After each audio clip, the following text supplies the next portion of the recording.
The leather chair creaked as Eleanor Williams settled into it, her weathered hands steady as they gripped the Mont Blanc pen. At 74, she had signed countless documents in her life, but none quite like this one.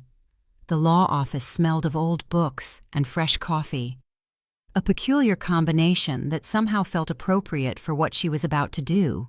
"Are you absolutely certain about these changes, Mrs. Williams?" Attorney James Morrison asked, his brow furrowed with concern. He had known Eleanor for 30 years, had watched her build an empire alongside her late husband Richard. This woman before him seemed different somehow, sharper, more dangerous. Eleanor's blue eyes, still bright despite her age, never wavered from the document. "I've never been more certain of anything in my life. James." The pen moved across the paper with deliberate precision. "I, Eleanor Catherine Williams, being of sound mind and body, do hereby revoke all previous wills and testaments that—" The camera would zoom in here, catching the slight smile that played at the corners of her mouth as she wrote the next line. "I leave my entire estate, valued at $2.3 million to—" The pen paused. Eleanor looked up at James, and for just a moment, he saw something in her eyes that made him sit back in his chair. It was the look of a woman who had been underestimated for far too long. "You know, James," she said softly, "people think that when you reach my age, you become invisible. They forget that invisible people see everything." 3 weeks earlier. The autumn light filtered through the bay windows of the Williams family home, casting long shadows across the hardwood floors that Eleanor had polished herself for 43 years. The house on Maple Street had been her sanctuary, her fortress, the place where she and Richard had built their dreams from nothing into something magnificent. Now, as she stood in the hallway outside the living room, listening to voices that should have brought her comfort, Eleanor felt something cold settle in her chest. "Mom's getting worse." Mitchell's voice carried clearly through the partially open door. Her son's tone held the careful modulation of someone discussing a problem to be solved rather than a person to be loved. "Yesterday she called me Robert. Robert's been dead for 15 years. Eleanor's fingers tightened on the tea tray she was carrying. Robert had been Richard's business partner, a man who had betrayed them both in 1987.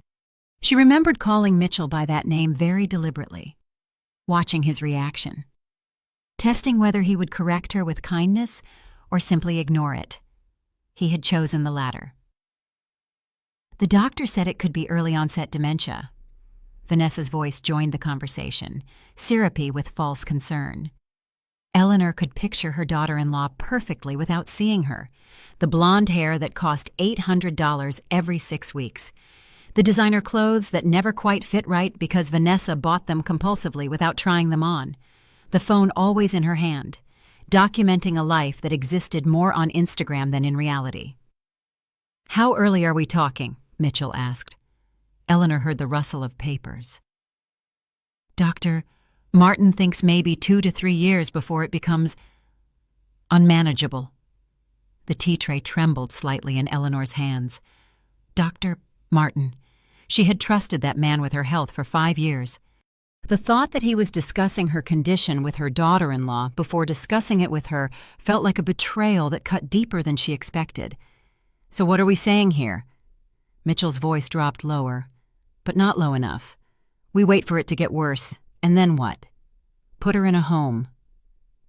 "The Sunshine Manor is really lovely," Vanessa said quickly. "I drove by yesterday. It's not like those awful places you see on TV. They have activities and social hours, and the rooms are actually quite nice. Small, but nice." "How much?" $3,500 a month for the basic care package. More if she needs additional help." Eleanor closed her eyes. $3,500 a month, her monthly expenses for the house. including property taxes, utilities, and groceries, came to less than $2,000. But of course, that wasn't really what this was about. "What about her money?" Mitchell asked. And there it was, the question Eleanor had been waiting for. "Well, she's been pretty secretive about her finances since Dad died," Vanessa replied. "But I know she's got the life insurance payout, plus whatever they had saved. Your father was smart with money." $2.3 million, Mitchell said quietly. Eleanor's breath caught. How did he know that number? She had never shared the exact figure with him. "Jesus," Vanessa whispered. "That much? Maybe more. I found some old investment statements when I was helping her organize the office last month. The woman's sitting on a fortune and living like she's on Social Security." "Well, she won't need it where she's going," Vanessa said, and Eleanor heard the smile in her voice. "Those places handle everything: food, housing, medical care. She could live very comfortably on a fraction of that. And the rest would come to us, eventually. When she, you know." Eleanor felt something shift inside her chest, not heartbreak. She had prepared herself for that possibility. This was something colder, more calculating. This was the moment when she realized that her son and daughter-in-law were not waiting for her to die. They were planning for it. "Sophie's coming for dinner Sunday," Mitchell said, changing the subject. "Maybe we should talk to her about spending more time with Mom. You know, keeping an eye on things." "Sophie's a good girl," Vanessa agreed. "She actually listens to Eleanor. They have that whole book club thing going." Eleanor almost smiled despite herself.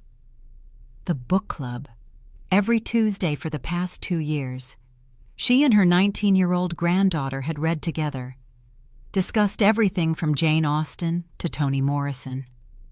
Sophie was the only member of the family who seemed to genuinely enjoy Eleanor's company, who asked follow-up questions about her stories, who remembered details from previous conversations. She could report back to us. Mitchell continued, "Let us know if Mom's getting more confused, or if she's doing anything." "Dangerous." "Like what?" "Like forgetting to turn off the stove, or leaving doors unlocked, or—" Mitchell paused. "Or making financial decisions she shouldn't be making." There it was again. The money. Always the money. Eleanor turned away from the door and walked quietly back to the kitchen. She set the tea tray on the counter with steady hands and stared out the window at the garden she had tended for 4 decades. The maple tree Richard had planted for their 10th anniversary stood tall and strong, its leaves just beginning to turn gold. She was not confused. She was not forgetting things, and she was certainly not making poor financial decisions. But maybe it was time to start. The next morning, Eleanor sat at her kitchen table with a cup of coffee and the telephone. She had been awake since 5 a.m., not because she couldn't sleep, but because she had work to do. "Dr. Martin's office. This is Cheryl." "Hello, dear. This is Eleanor Williams. I was wondering if I could schedule an appointment with the doctor." "Of course, Mrs. Williams. Are you having any new symptoms?" Eleanor paused. "I'm having some memory issues. Nothing serious, I think, but I'd like to discuss them with Dr. Martin. I can fit you in Thursday at 2 p.m. Does that work?" "That would be perfect. And Cheryl, could you please make sure that only I am given information about my appointment? I don't want my family to worry unnecessarily." "Of course, Mrs. Williams. Patient confidentiality is very important to us." Eleanor hung up the phone and made her second call. "Morrison, Davies and Associates." "James Morrison, please. This is Eleanor Williams." "One moment."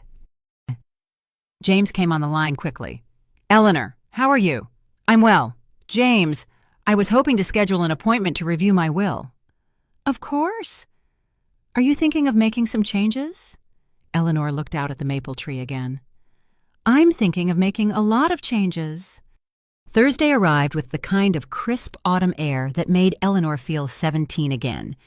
She dressed carefully for her appointment with Dr. Martin, a navy dress that Richard had always complimented, pearls that had been a gift for their 25th anniversary, and the kind of understated makeup that suggested competence without trying too hard. Dr. Martin's office was exactly as she remembered: sterile white walls, motivational posters about heart health, and the faint smell of disinfectant that seemed to cling to everything. She had been coming here for 5 years, ever since Dr. Peterson retired, and had always felt comfortable with the younger physician. Today, she studied him with new eyes. "So, Mrs. Williams," Dr. Martin said, settling behind his desk with her chart. "Cheryl mentioned you're having some memory concerns." Eleanor nodded, allowing a slight tremor to creep into her voice. "It's probably nothing, but I've been forgetting things. Little things. Mostly. Where I put my keys, what I was going to buy at the grocery store. That's very common as we age," Dr. Martin said reassuringly. "Can you give me some specific examples?" Eleanor had prepared for this question. "Last week, I couldn't remember my neighbor's name. Mrs. Patterson. I've known her for 20 years, and I stood there on my front porch, trying to introduce her to my granddaughter, and her name just vanished." This was, of course, complete fiction. Eleanor's memory was as sharp as it had ever been, but Dr. Martin was writing notes, his expression growing more serious. "Any other instances?" "I got lost driving to the library. I've been going to the same library for 30 years, and I took a wrong turn and couldn't figure out how to get back. I had to call Mitchell to come get me." Another lie. Eleanor had never called Mitchell for help with anything in her life. But she watched Dr. Martin's pen move across the paper and felt a strange satisfaction in seeing her fiction become his fact. "Mrs. Williams, I'd like to run some cognitive tests. Nothing invasive, just some simple questions and exercises to get a baseline of your mental state." Of course. The tests were exactly what Eleanor had expected. She had researched mild cognitive impairment extensively in the past week, studying the symptoms, the progression, the subtle ways it might manifest. She answered some questions correctly, fumbled others believably, and allowed herself to appear slightly frustrated when she couldn't remember a list of words she had supposedly been asked to memorize. "Well," Dr. Martin said when they finished, "there are some concerns here. Nothing dramatic, but I think we should keep a close eye on your cognitive function going forward." "Is it serious?" Dr. Martin's expression was professionally compassionate. "It could be the early stages of mild cognitive impairment. We'll want to do some follow-up testing in 3 months to track any changes." Eleanor nodded, allowing tears to gather in her eyes. "Should I tell my family?" "That's entirely up to you, Mrs. Williams. Some patients find it helpful to have family support during this process." Eleanor left the office with a follow-up appointment scheduled and a prescription for a vitamin supplement that Dr. Martin assured her might help with cognitive function. She also left with the certain knowledge that Dr. Martin would be making a phone call within the hour. She was right. At home, she prepared a simple lunch and sat by the kitchen window to wait. The call came at 2:47 p.m. "Mrs. Williams, this is Dr. Martin." Eleanor allowed a slight confusion to color her voice. "Oh, hello. Doctor, did I forget something at your office?" No. I was just calling to check on you. How are you feeling after our appointment?" "A little overwhelmed, I suppose. This memory thing is frightening." "I understand. Mrs. Williams, do you have family nearby who could help support you through this? My son Mitchell lives about 20 minutes away, and my granddaughter Sophie is in college, but she visits regularly." "That's good. Would you be comfortable if I spoke with them about your condition, just to make sure they understand what we're dealing with?" Eleanor paused, as if considering. "I suppose, if you think it would help—" "I do. Would it be all right if I called Mitchell?" "I suppose so. But please, don't frighten him. I don't want to be a burden." "Of course not. Mrs. Williams, I'll be very gentle with the information." Eleanor hung up the phone and smiled for the first time in days. Dr. Martin would call Mitchell. Mitchell would call Vanessa. And within 24 hours, the entire family would know that Eleanor Williams was losing her mind. It was time for Act 2 of her performance. The changes started small. Eleanor began leaving cabinet doors open in the kitchen. She put the milk in the pantry instead of the refrigerator. She wore the same blouse 2 days in a row, something she had never done in her entire adult life. When Mitchell came for his weekly visit that Saturday, he noticed immediately. "Mom, you've got the milk in with the cereal boxes." Eleanor looked at the pantry with manufactured confusion. "Do I? How odd. I could have sworn—" She trailed off, shaking her head. Mitchell moved the milk to the refrigerator with the patient efficiency of someone who had been preparing for this moment. "Dr. Martin called me. Did he—" Eleanor sat down at the kitchen table, folding her hands in her lap. "What did he say?"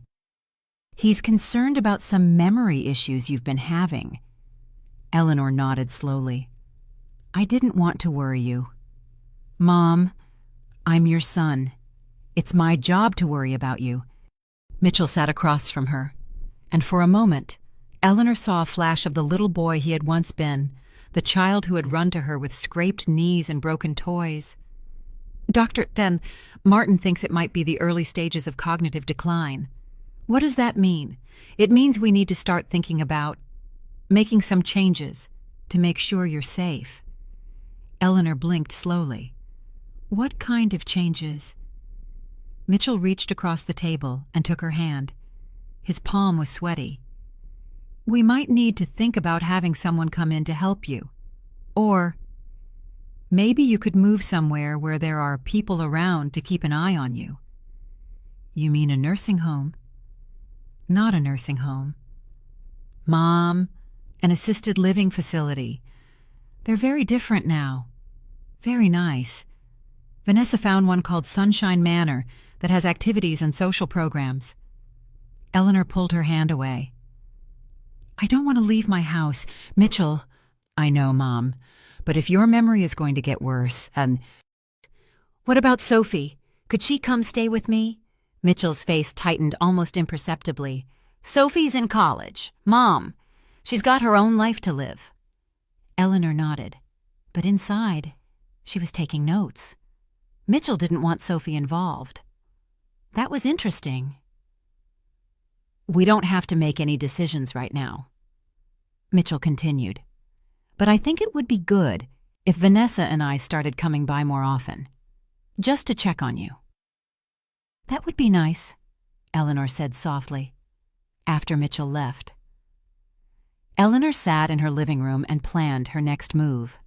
She needed to escalate things, but carefully. Too much, too fast. And they might become suspicious. Too little, and they might lose interest. She decided to test their true motivations. Sunday dinner had been a Williams family tradition for 15 years.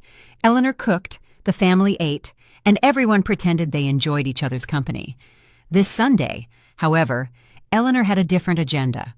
She prepared Mitchell's favorite meal, pot roast with roasted vegetables and homemade rolls.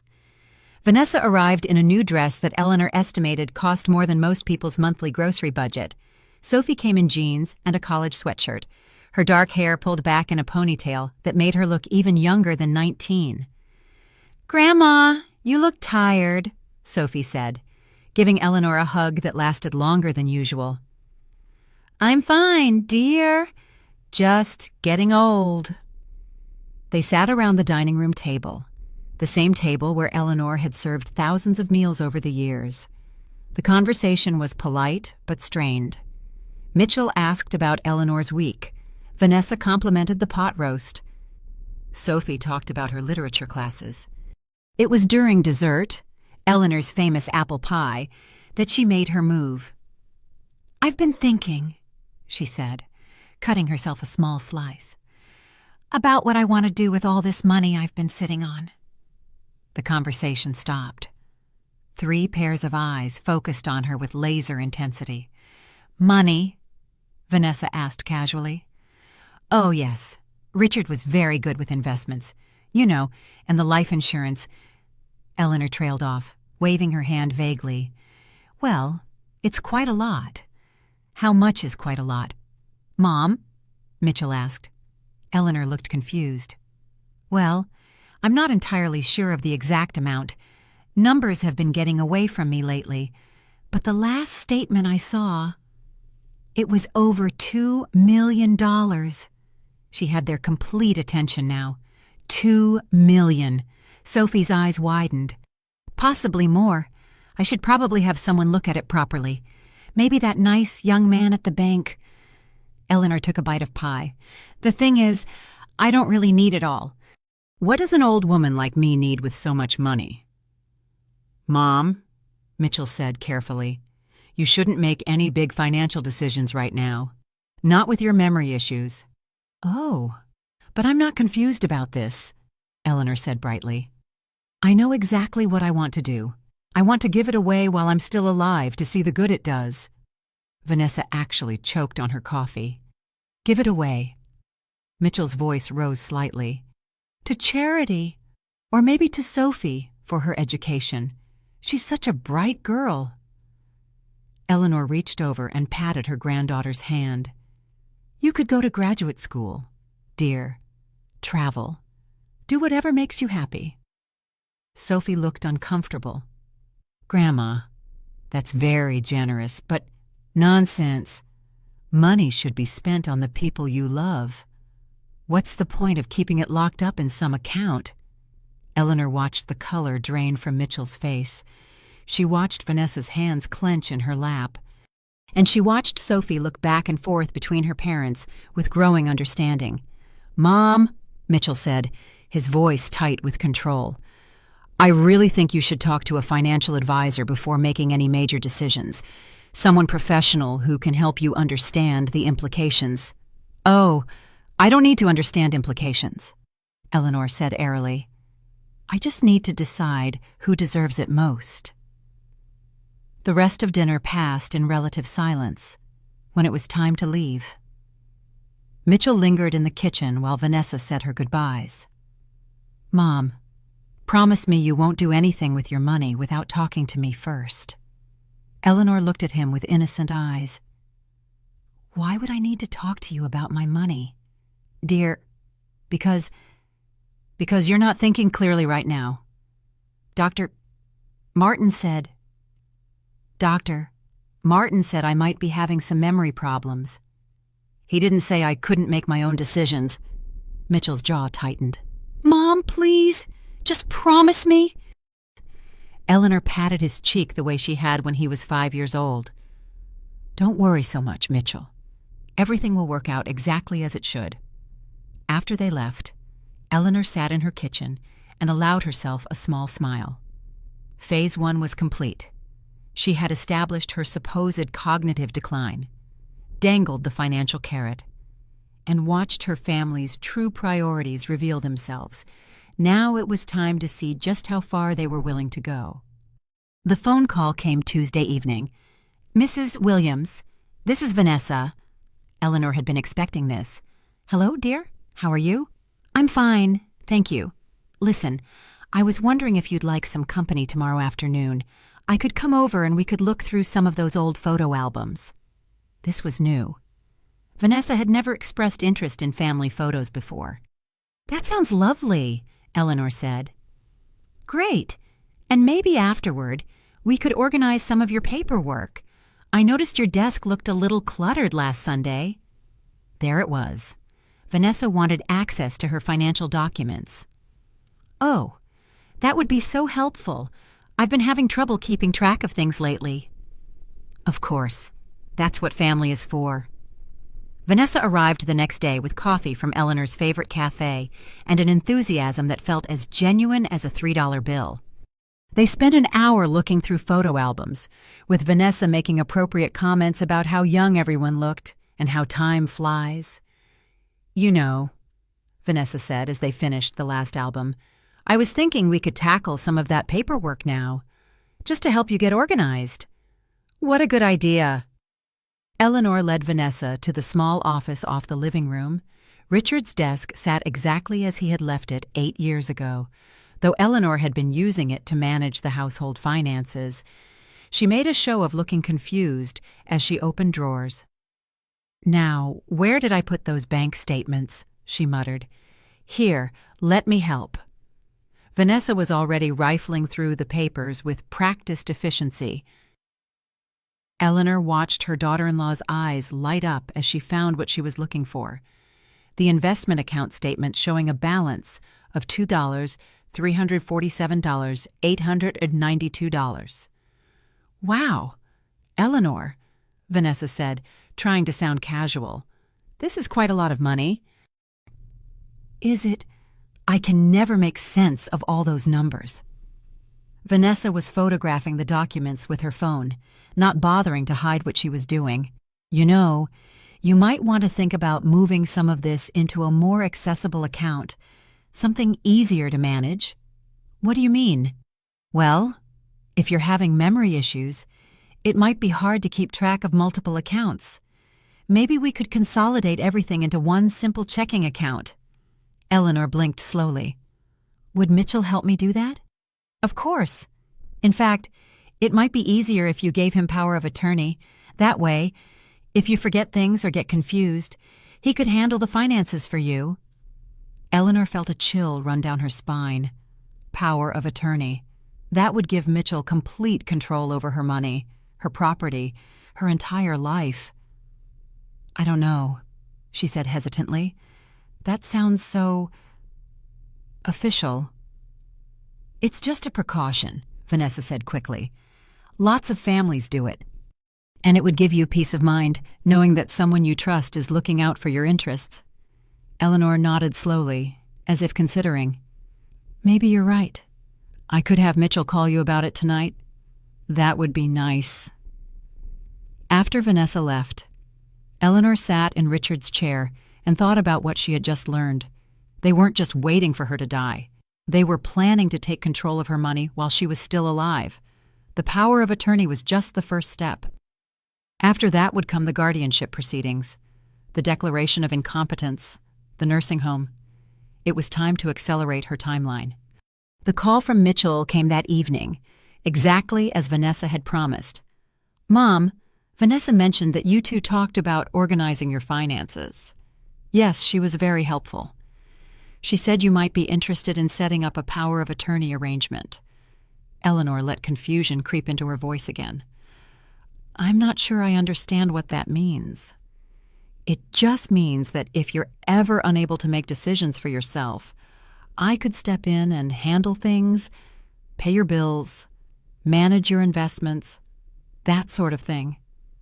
Would I still be able to use my own money?" Mitchell paused just long enough for Eleanor to know he was choosing his words carefully. "Of course, Mom. It would still be your money. I'd just be helping you manage it. And if I wanted to give some of it away to charity or to Sophie." Another pause. "Well, we'd want to make sure those were really sound decisions. Sometimes when people are having memory issues, they can be taken advantage of by unscrupulous charities or other people." Eleanor almost smiled. Other people. Like granddaughters who might actually love their grandmothers. "I suppose that makes sense," she said. "Great. I can have my lawyer draw up the papers and bring them by this weekend." "This weekend? That seems very fast." "Well, there's no point in waiting, is there? Especially if your condition is going to get worse." Eleanor agreed to the weekend meeting and hung up the phone. Then she sat in the darkness of her living room and made her own phone call. "James, it's Eleanor. I need to see you tomorrow morning. First thing. Of course. Is everything all right? Everything is perfect, Eleanor said. I'm finally ready to make those changes to my will. Friday morning found Eleanor in James Morrison's office again, but this time she was not the confused, vulnerable woman she had been pretending to be all week. This time, she was the sharp, decisive business partner who had helped Richard build their fortune from nothing. James, I need you to prepare a new will, she said without preamble. Of course. What changes would you like to make? Eleanor opened her purse and pulled out a handwritten list. I want to leave $1 to my son Mitchell Williams. James's eyebrows rose. $1? $1. With a note that says, you already mortgaged your inheritance. Eleanor, I'm not sure I understand. I want to leave $1 to my daughter-in-law, Vanessa Williams, with a note that says, for all the coffee you bought me with my own money. James was writing now, but his expression was deeply concerned. Eleanor, are you sure about... I want to leave my entire estate, the house, all investments, all accounts, everything, to my granddaughter, Sophie Williams. James set down his pen. Eleanor, this is a very significant change. Are you certain you want to disinherit your son? Eleanor met his eyes steadily. James, you've known me for 30 years. Have I ever been more certain of anything? What brought this on? Eleanor told him. All of it. The conversation she had overheard, the fake dementia symptoms, Vanessa's affair with Dr. Martin to get medical information, Mitchell's plan to gain power of attorney, the nursing home they had already selected. James listened without interruption, his expression growing grimmer with each revelation. Eleanor, he said when she finished, if what you're telling me is true, it's all true, and I can prove it. Eleanor opened her purse again and pulled out a small digital recorder. I've been recording every conversation I've had with them for the past 2 weeks, every phone call, every visit, every manipulation. She set the device on James's desk. Would you like to hear Mitchell and Vanessa planning my future while I'm supposedly too confused to understand what they're saying? James stared at the recorder as if it were a live snake. Eleanor, this is extraordinary. This is family, Eleanor said bitterly. This is what happens when people see dollar signs instead of human beings. What about Sophie? Does she know about any of this? Eleanor's expression softened slightly. Sophie is being manipulated too. Mitchell and Vanessa have been asking her to spy on me, to report back on my condition, but she's been trying to protect me instead. She's the only one who still sees me as a person instead of a problem to be solved. James picked up his pen again. All right, let's make this official. And they spent 2 hours going over every detail of the new will. Eleanor wanted it ironclad, uncontestable, and absolutely clear in its intentions. When they finished, James had her sign multiple copies and arranged for them to be witnessed and notarized. When do you want this to take effect? He asked. Immediately. And James, I want you to prepare another document, a letter to be opened with the will, explaining exactly why I made these decisions. What do you want it to say? Eleanor smiled, and James saw in that smile the woman who had helped build a multi-million-dollar business empire. I wanted to say that reports of my mental decline have been greatly exaggerated. Saturday afternoon arrived gray and drizzly, the kind of weather that made everything feel heavy and oppressive. Eleanor had been preparing for this moment all week, and now, as she watched Mitchell's car pull into her driveway, she felt a strange calm settle over her. Mitchell arrived with a briefcase and a man Eleanor didn't recognize, presumably the lawyer who had prepared the power of attorney documents. Vanessa came too, carrying a bouquet of flowers that looked suspiciously like the ones Eleanor had been buying herself at the grocery store for years. Mom, this is David Chen, Mitchell said, introducing the lawyer. He's going to help us with the paperwork. Eleanor shook Mr. Chen's hand and offered everyone coffee. They settled in the living room, the same room where Eleanor had entertained friends for decades, where she had hosted book clubs and bridge parties and holiday gatherings. Now it felt like a courtroom. "Mrs. Williams," Mr. Chen began, "your son has explained the situation to me. I understand you're having some memory issues, and you'd like to arrange for him to help manage your affairs." Eleanor nodded slowly, playing her part. "Yes, it's been very confusing lately. I get overwhelmed by all the numbers and paperwork." "That's completely understandable. Many people find financial management challenging as they age." Mr. Chen opened his briefcase and pulled out a thick stack of papers. "This is a durable power of attorney document. It will allow Mitchell to handle your banking, investments, and other financial matters if you become unable to do so yourself." "What if I want to make a decision on my own?" "Well, the document gives Mitchell discretionary authority. He would be able to override decisions that might not be in your best interest." Eleanor let confusion cloud her features. "I don't understand. It's still my money, isn't it?" Mitchell leaned forward.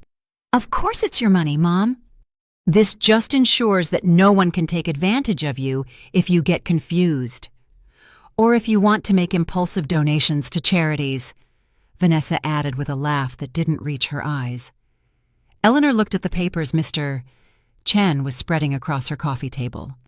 Pages and pages of legal language, all designed to strip away her autonomy and hand it over to the son who saw her as a burden and the daughter-in-law who saw her as a bank account. "This is a lot to take in," she said softly.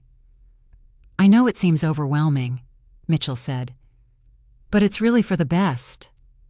This way, you won't have to worry about making complicated financial decisions." Eleanor picked up one of the documents and pretended to read it, letting her eyes wander across the page as if the words weren't quite making sense. In reality, she was reading every single clause, understanding exactly what she would be signing away. "Where do I sign?" she asked. Mr. Chen pointed to several lines marked with yellow sticky notes. "Right here, here, and here, and we'll need these pages initialed as well." Eleanor picked up the pen with a slightly trembling hand. She positioned it over the first signature line and then stopped. "Actually," she said, looking up at Mitchell, "I have a question." "What is it?" "Mom, why are you doing this? Now I'm having some memory problems, but I'm not incompetent. I can still think for myself."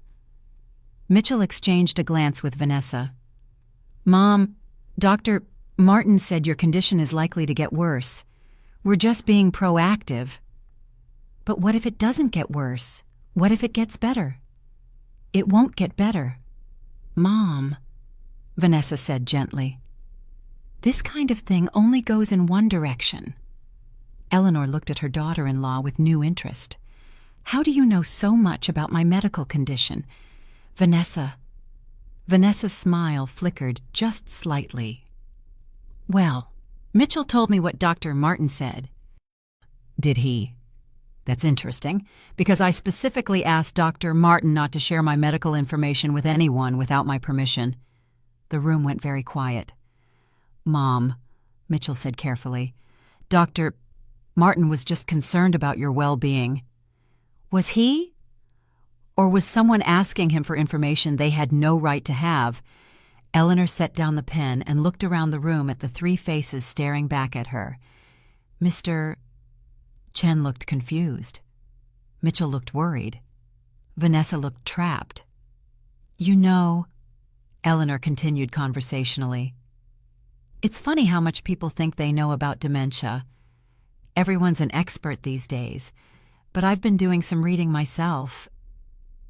She stood up and walked to the bookshelf, pulling out a thick medical textbook. "Did you know that mild cognitive impairment can be caused by depression or medication interactions or even simple stress?" She flipped through the pages.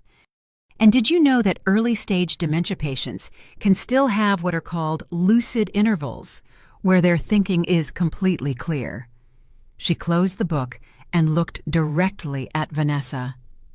I'm having one of those intervals right now." Vanessa's face had gone pale. "Mom," Mitchell said, standing up. "What are you getting at?" Eleanor walked back to her chair and sat down. But this time her posture was different. Her back was straight. Her eyes were clear. And when she spoke, there was no confusion in her voice at all.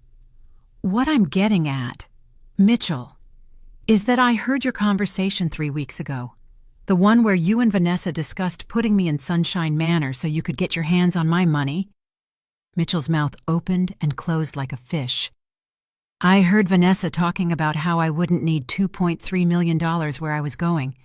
I heard you planning to use Sophie to spy on me. And I heard you both counting my money before I was even dead." "Mom, you're confused. Am I?" Eleanor reached into the drawer of the side table and pulled out the digital recorder. She pressed play. Mitchell's voice filled the room. "Mom's money will solve all our problems. Just gotta wait it out." The color drained from Mitchell's face. Eleanor pressed stop and looked at Mr. Chen, who was staring at the recorder in shock. "Mr. Chen, I think you should know that your client has been planning to manipulate a supposedly incompetent woman into signing over her financial autonomy. I also think you should know that my daughter-in-law has been having an affair with my doctor to gain access to my private medical information." Mr. Chen was already packing up his papers. "I think I should leave." "That's probably wise," Eleanor agreed. After Mr. Chen left, the living room felt like a battlefield. Mitchell stood frozen by the coffee table, his face cycling through confusion, anger, and something that might have been shame. Vanessa had sunk back into her chair, her perfectly manicured hands clasped so tightly in her lap that her knuckles were white. "Mom," Mitchell said finally, his voice barely above a whisper. How long have you known?" Eleanor looked at her son, really looked at him, for the first time in months. She saw the boy who had once built elaborate Lego castles on her kitchen floor, who had cried when his goldfish died, who had hugged her legs when thunderstorms scared him. She also saw the man who had just tried to steal her autonomy while she was supposedly too confused to understand what was happening.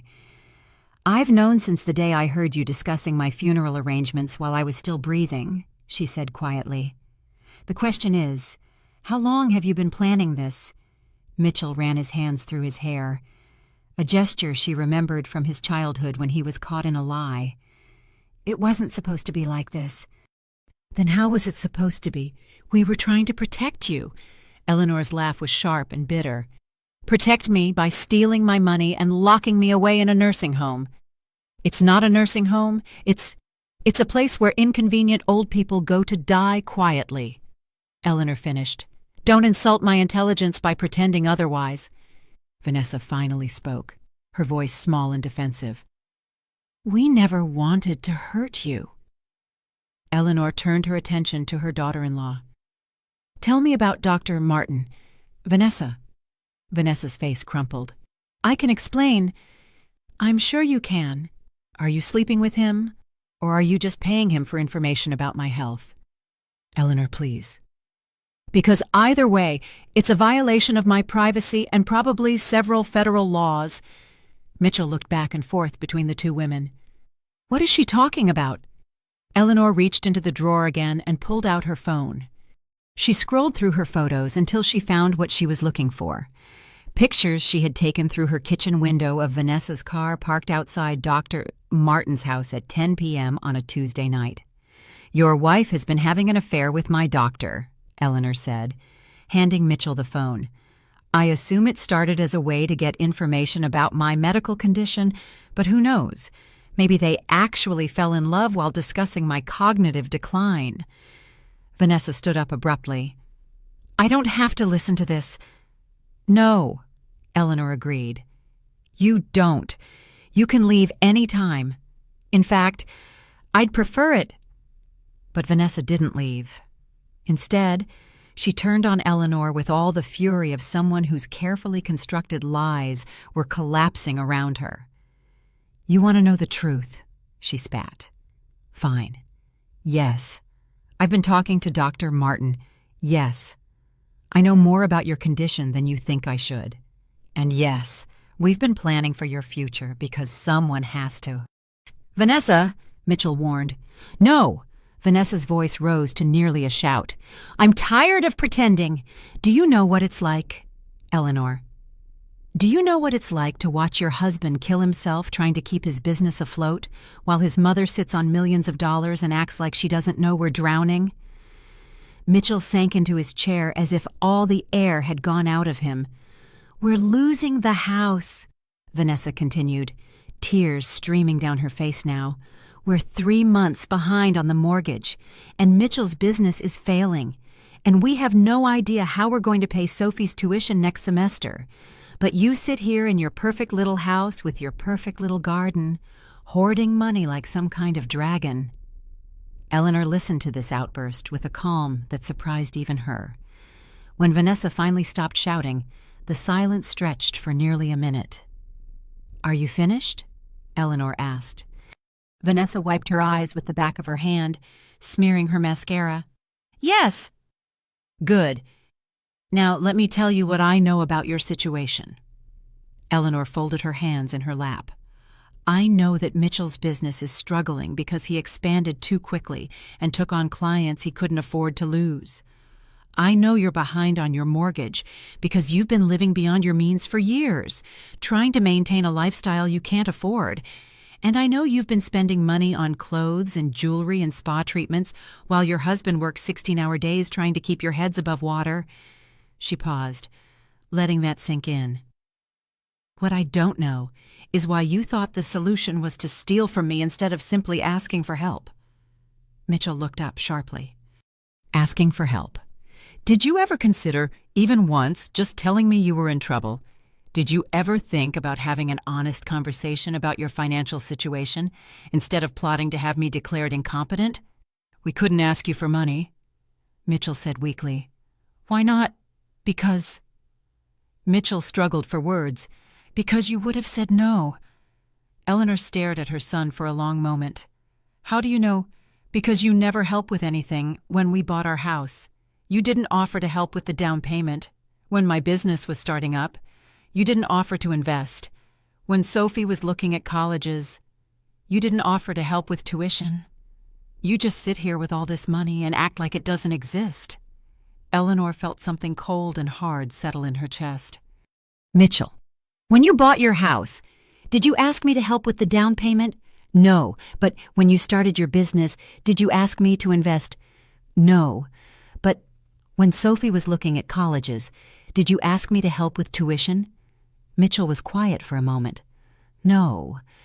Then how exactly was I supposed to know you needed help?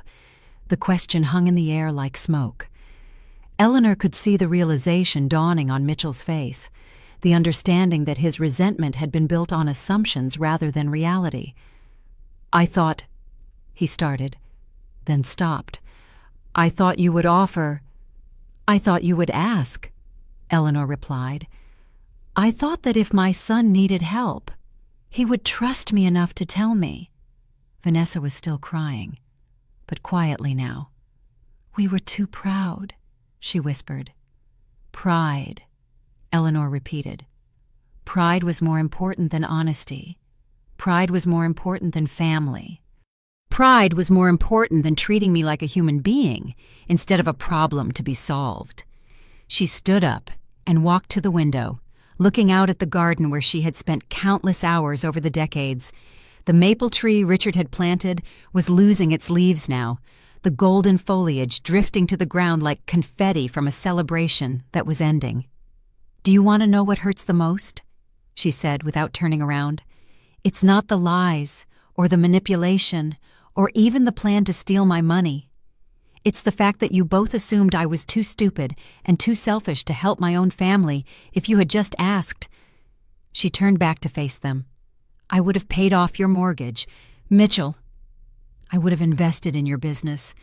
I would have paid Sophie's tuition and bought her a car and sent her to Europe if she wanted to go. All you had to do was ask. Mitchell was crying now too. silent tears streaming down his face. But instead, you chose to see me as an obstacle rather than an ally. You chose to see my money rather than my love. And you chose to plan my imprisonment rather than trust in my generosity. Eleanor walked back to her chair and sat down. So now you know the truth. All of it. I'm not losing my mind. I'm not confused. I'm not vulnerable. I'm just an old woman who discovered that her family was planning to steal her life savings and lock her away in a nursing home. The room was completely silent, except for the sound of Vanessa's quiet sobbing. The question now, Eleanor continued, is what we do next. Mitchell was the first to speak, his voice hoarse with tears. Mom, I'm so sorry. I don't know how to... I never wanted it to be like this. Eleanor looked at him steadily. But it is like this. Mitchell, these are the choices you made. Can you ever forgive us? Eleanor considered this question for a long moment. Forgiveness was complicated. It required not just letting go of anger, but also rebuilding trust that had been shattered. It required believing that people could change, that they could become better than their worst moments. I don't know, she said honestly. I really don't know. Vanessa looked up from her hands. What are you going to do? About what? About everything. The money, the house, us. Eleanor smiled, but it wasn't a kind smile. Well, that's interesting that you ask, because I've already done something. She reached into the drawer one more time and pulled out a manila envelope.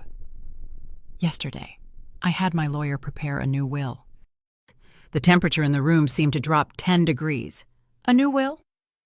Mitchell's voice was barely audible. Yes.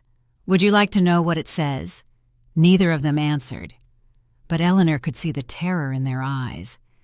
It says that I leave $1 to my son Mitchell Williams, with a note that reads, "You already mortgaged your inheritance." Mitchell made a sound like he'd been punched in the stomach. It says that I leave $1 to my daughter-in-law, Vanessa Williams, with a note that reads, "For all the coffee you bought me with my own money." Vanessa went completely white. And it says that I leave my entire estate, this house, all my investments, all my accounts, everything, to my granddaughter Sophie Williams. The silence that followed was deafening. Mom, Mitchell whispered, you can't be serious. I'm completely serious. But that's over $2 million. $2.3 million. Actually, plus whatever this house is worth. Plus my jewelry, my furniture, my books, my china, everything I've accumulated over 74 years of life. Eleanor stood up and walked to the mantelpiece, where a photo of Sophie's high school graduation sat, among other family pictures. Sophie is the only member of this family who has treated me like a human being instead of a bank account. She's the only one who visits me because she wants to, not because she's checking up on me. She's the only one who listens to my stories, who remembers my birthday, who asks about my day and actually cares about the answer. She turned back to Mitchell and Vanessa. She's also the only one who tried to protect me when you asked her to spy on me. Did you know that she came to me weeks ago and told me you were asking her to report back on my condition? She refused to do it. Mitchell buried his face in his hands. Sophie doesn't know about the will yet. Eleanor continued. I'm planning to tell her when she comes for dinner on Sunday. I think she'll be surprised. Mom, please. Mitchell looked up, his face desperate. Please don't do this. We made mistakes, but we're still your family. Are you? Eleanor asked. Because family members don't usually plot to steal from each other. Family members don't usually lie to doctors to get private medical information. Family members don't usually plan to lock each other away in nursing homes so they can access bank accounts. We can change, Vanessa said suddenly. We can be better. Eleanor looked at her daughter-in-law with something that might have been pity. Can you... Because this isn't just about making a mistake. Vanessa, this is about who you are as people. This is about your fundamental character. People can change their character, Vanessa insisted. Some can, Eleanor agreed. But change requires acknowledging what you've done wrong. And I haven't heard much of that from either of you. Mostly what I've heard are excuses and justifications. Mitchell stood up abruptly. What do you want us to say, Mom? That we're horrible people, that we're greedy and selfish, and we don't deserve to be your family? Fine. We're horrible people. Is that what you want to hear? Eleanor looked at her son with sadness rather than anger. What I wanted to hear, Mitchell, was, Mom, we're in trouble. Can you help us? What I wanted was honesty instead of manipulation. What I wanted was to be treated like someone who loved you instead of someone who was in your way. But it's too late for that now. Yes, Eleanor said quietly. It's too late for that now. They left 20 minutes later, Mitchell's briefcase forgotten on the coffee table, Vanessa's flowers wilting in their plastic wrapper. Eleanor watched their car pull out of the driveway and disappear down Maple Street, carrying with it the last remnants of the family she thought she had. The house felt different now. Not empty. It had been empty for years, really, filled with people who didn't want to be there. Now it felt clean, like a wound that had finally been drained of infection. Eleanor made herself a cup of tea and sat in Richard's old chair in the living room. She picked up the photograph of Sophie from the mantelpiece and studied it. Her granddaughter was smiling at the camera, her cap slightly askew, her diploma clutched in one hand. She looked so young, so full of possibility. $2.3 million, plus the house, plus everything else. It was enough to change a young woman's life completely. Sophie could go to graduate school, could travel, could start her own business, could do anything she dreamed of. She could also choose to help her parents if she wanted to. That would be her decision to make. Eleanor had no doubt that Sophie would make better choices than her parents had. The phone rang, interrupting her thoughts. She glanced at the caller ID and saw Sophie's name. Hello, dear. Hi, Grandma. I just had the weirdest conversation with my dad. Eleanor's heart rate picked up slightly. Oh, he called me crying, saying he'd made terrible mistakes and that he was sorry. He wouldn't tell me what happened, but he kept saying he was sorry and that he loved me. What's going on? Eleanor closed her eyes. She had hoped to have a few more days before having this conversation, but apparently Mitchell had decided to get ahead of the story. Sophie, can you come over tonight, if possible? There are some things we need to discuss. Of course. Is everything okay? Everything is exactly as it should be, Eleanor said. But there are some things you need to know. Sophie arrived an hour later with a box of Chinese takeout and a worried expression. Eleanor had spent the time organizing her thoughts, trying to figure out how to explain 3 weeks of deception and manipulation to a 19-year-old who still believed the best of people. They ate at the kitchen table, making small talk about Sophie's classes and her part-time job at the campus bookstore. Eleanor could see the questions burning in her granddaughter's eyes. But Sophie was patient, waiting for Eleanor to be ready.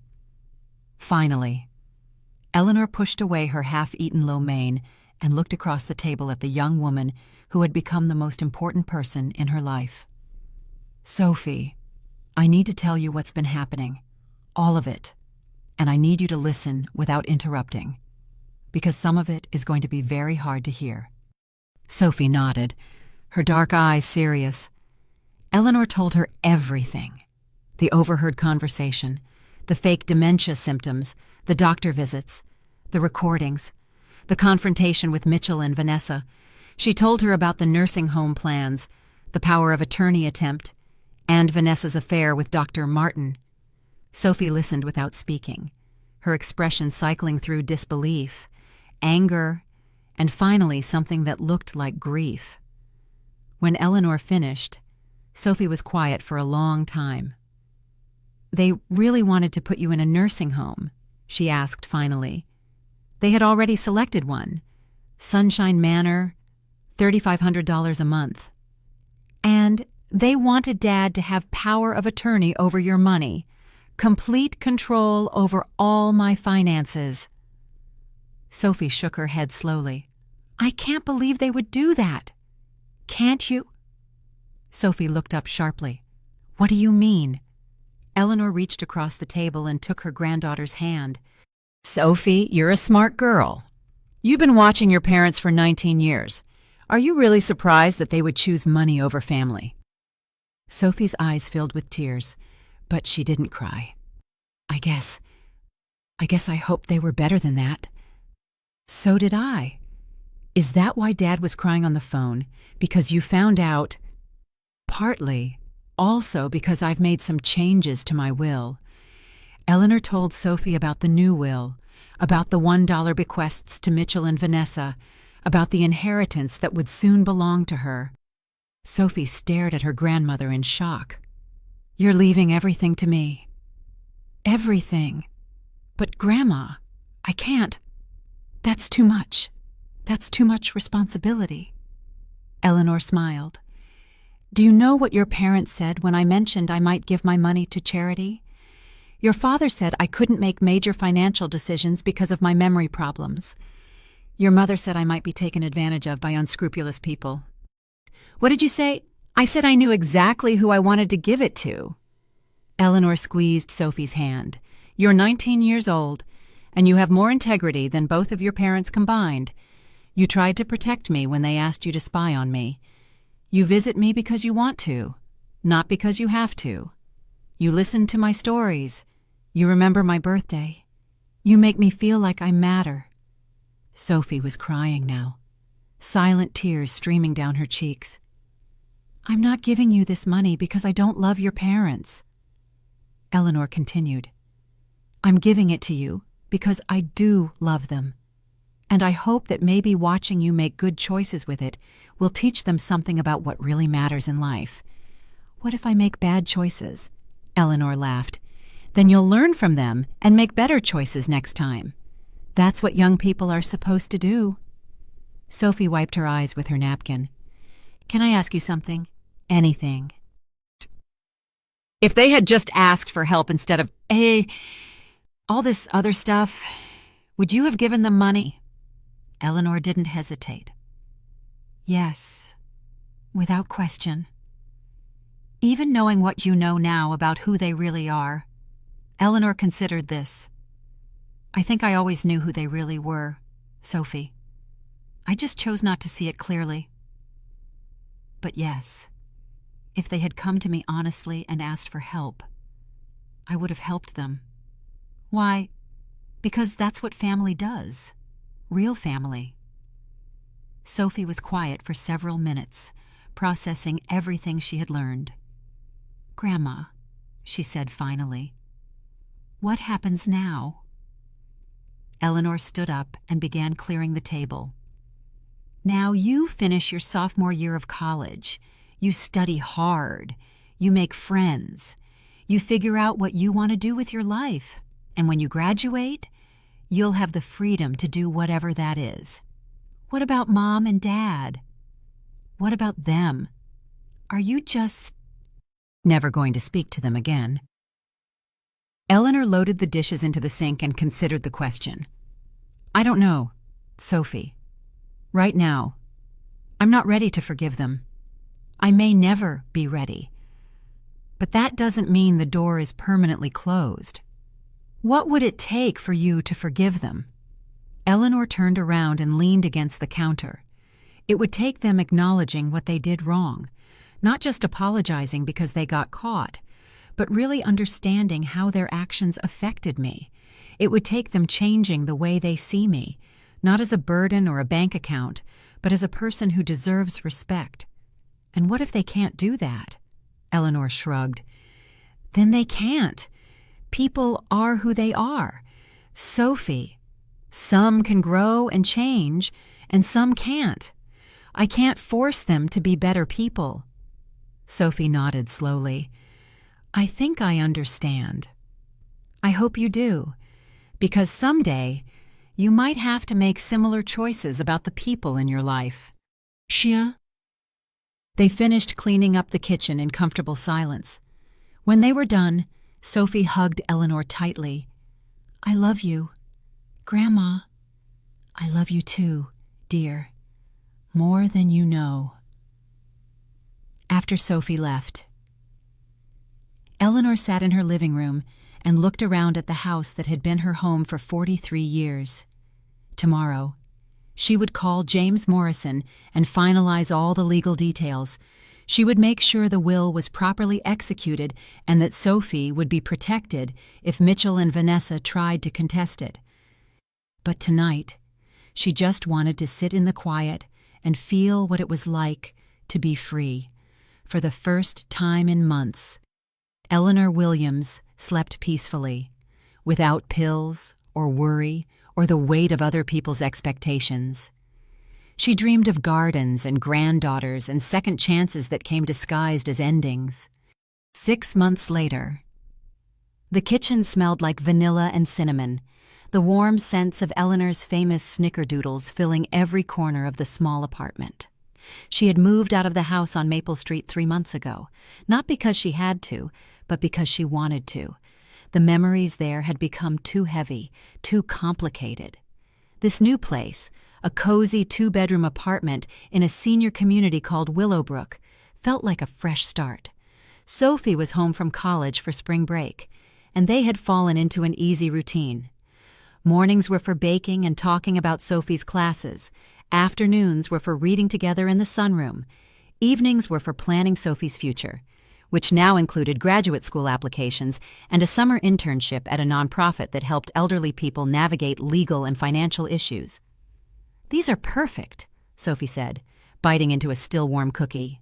"I'm going to miss your baking when I go back to school." "You could learn to make them yourself," Eleanor suggested. "I tried. They came out like hockey pucks." Eleanor laughed. "It takes practice." They were interrupted by a knock at the door. Eleanor looked at Sophie with surprise. They weren't expecting anyone. "I'll get it," Sophie said, jumping up from the kitchen table. Eleanor heard the door open, heard Sophie's sharp intake of breath, heard a voice she hadn't heard in 6 months. "Hi, Sophie, is your grandmother here?" "Mitchell." Eleanor felt her heart rate pick up, but she didn't move from her chair. She had known this moment would come eventually. She just hadn't expected it to be today. Sophie returned to the kitchen a moment later, her expression carefully neutral. "Dad's here," she said quietly. "He wants to talk to you."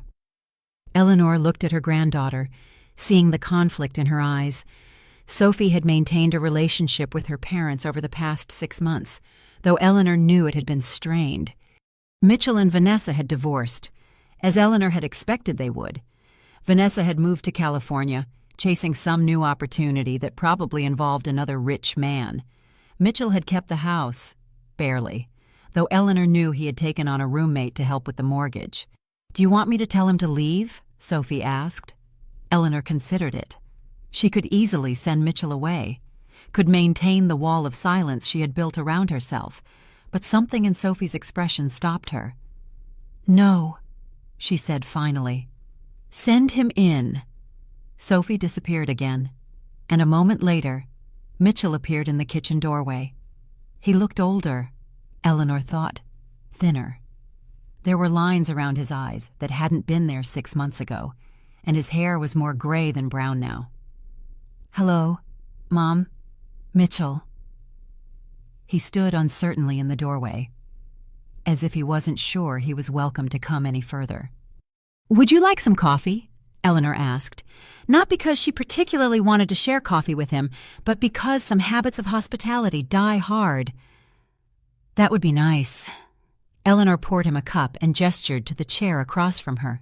He sat down carefully, like a man approaching a wild animal that might bolt at any sudden movement. "How did you find me?" "Sophie told me where you were living." Eleanor glanced toward the living room, where she could hear Sophie pretending to watch television while actually listening to every word of their conversation. "She's been worried about you," Mitchell continued. "She thinks we should talk. Sophie is a wise young woman, But she's also young enough to believe that all problems can be solved with good intentions and honest conversation. Mitchell wrapped his hands around his coffee mug as if trying to warm them. Maybe some can. Eleanor studied her son's face, looking for signs of the man who had tried to steal her autonomy 6 months ago. She saw exhaustion there, and what might have been genuine remorse. But she had learned not to trust appearances. "What do you want?" "Mitchell, I want to apologize." "You apologized 6 months ago." "Not really." 6 months ago. I made excuses and tried to justify what we did. I want to apologize for real this time." Eleanor waited. Mitchell took a deep breath. "Mom, I'm sorry. I'm sorry for planning to put you in a nursing home. I'm sorry for trying to get power of attorney over your finances. I'm sorry for treating you like a problem instead of a person. I'm sorry for not asking for help when we needed it, and I'm sorry for assuming you wouldn't give it." He paused, looking down at his coffee. "But mostly, I'm sorry for forgetting that you're my mother. Not a bank account. Not a burden. Not an obstacle. My mother, who raised me and loved me and deserved so much better from me." Eleanor felt something shift in her chest, but she wasn't ready to let her guard down yet. "That's a very nice apology. Mitchell, did you practice it?" He looked up sharply, and for a moment, Eleanor saw a flash of the old defensiveness, but then his shoulders sagged. "Yes," he said quietly. "I've been practicing it for 6 months." The honesty of that answer surprised her. "Why now?" she asked. "Because I've been in therapy. Because I've been trying to figure out how I became the kind of person who would do what I did to you. And because Sophie told me that if I didn't at least try to make things right with you, I was going to lose her too." Eleanor glanced toward the living room again. "Sophie said that she said she couldn't respect a father who would treat his mother the way I treated you. She said she was ashamed of me." Eleanor could imagine Sophie saying exactly that, with the kind of brutal honesty that only 19-year-olds could manage. "What did you learn in therapy?" Mitchell was quiet for a long moment. "I learned that I was angry at you for things that weren't your fault. I was angry that Dad died and left me to take care of everything. I was angry that you seemed to be handling his death better than I was. I was angry that you had money and security while I was struggling." He looked up at Eleanor with eyes that were bright with unshed tears. "But mostly, I was angry at myself for not being the son I thought I should be, and it was easier to blame you than to face that." Eleanor felt her own eyes beginning to burn. This was not the conversation she had expected to have. "I know I can't undo what I did," Mitchell continued. "I know I can't make you trust me again overnight. But I wanted you to know that I understand now how badly I hurt you, and I wanted you to know that I'm sorry." Eleanor set down her coffee cup with hands that were not quite steady. "Mitchell," she said softly, "do you understand that if I hadn't overheard your conversation that day, you would have gone through with it? You would have put me in that nursing home and taken control of my money, and I would have died there thinking my own son didn't love me." Mitchell's face crumpled. "Yes, I understand that." "Do you understand that the person you were 6 months ago was capable of doing that to me?" "Yes." "And do you understand why I can't just pretend it never happened?" Mitchell nodded, tears flowing freely now. "Yes, I understand all of that." They sat in silence for several minutes, both of them crying quietly. Finally, Eleanor reached across the table and took her son's hand. "I'm not ready to forgive you yet," she said. "I may never be ready, but I'm glad you came." Mitchell squeezed her hand. "Thank you for letting me try." Eleanor looked toward the living room, where Sophie was still pretending to watch TV. "Sophie," she called, "come in here." Sophie appeared immediately, confirming Eleanor's suspicion that she had been listening to the entire conversation. "Yes, "Grandma, sit down, dear. There are some things the three of us need to discuss." Sophie sat down at the kitchen table, looking back and forth between her father and grandmother with anxious eyes. "First," Eleanor said, "I want you both to know that my will stands as written. Sophie, you are still inheriting everything." Sophie nodded. She had known this was likely, but Eleanor could see the relief in her eyes. "Second," Eleanor continued, looking at Mitchell, "I want you to know that your financial situation is not Sophie's responsibility. She's 19 years old. She should not feel obligated to solve your problems with her inheritance." "I would never ask her to," Mitchell started. "You don't have to ask." Eleanor interrupted.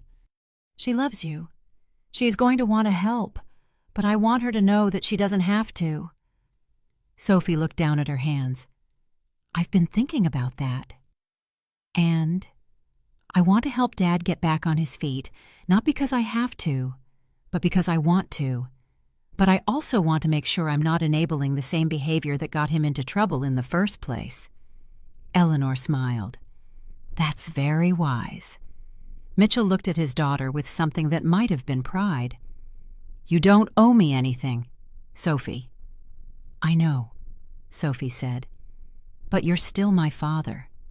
And Grandma taught me that family helps family, when they ask for it honestly."